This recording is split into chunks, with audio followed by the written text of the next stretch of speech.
Ովքեր պետք է զբաղվեն Ադրբեջանի հակագիտական եւ կեղծ թեզերին արձագանքելով։ Ադրբեջանագետ Արմինե Ադիբեկյանը կարծում է, որ 2 տարի առաջ հիմնադրված Գեղարդ գիտավերլուծական հիմնադրամի գործունեությունը հենց դրան պիտի միտված լիներ։ Ինչ նրանք որպես ազգային ակադեմիա պետք է անեն, որ նման երևույթների գոնե հակադարձեն։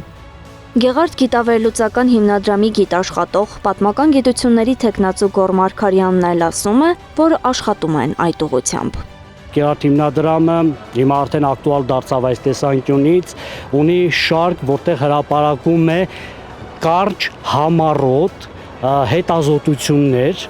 նորովի պատրաստված գիտական հենքի վրա պատրաստված համառոտ հետազոտություններ Հայաստանի եւ Հայաստանի հարակից շրջանների տեղանունների վերաբերյալ։ Ադրբեջանագետ Արմինե Ադիբեկյանը պատմական անդրադարձ է կատարում, ասում, որ 1640-ականներից սկսած այդ տեղանուններին նաև տրվել է թուրքալեզու, սակայն ոչ ադրբեջանական անվանումներ, իսկ ադրբեջանցիներն այն ժամանակ դեռ ադրբեջանցիներ չէին, նրանք 20-րդ դարում նոր պետք է դառնային ադրբեջանցի։ Բնակավայրը հայաթափել են, վերեր են լցրել են այդտեղ, իրանք այդ իրան բնակավայրին անուն են տվել։ Դուք 17-րդ դարից շուտ ադրբեջանական բնակավայր չեք գտնի։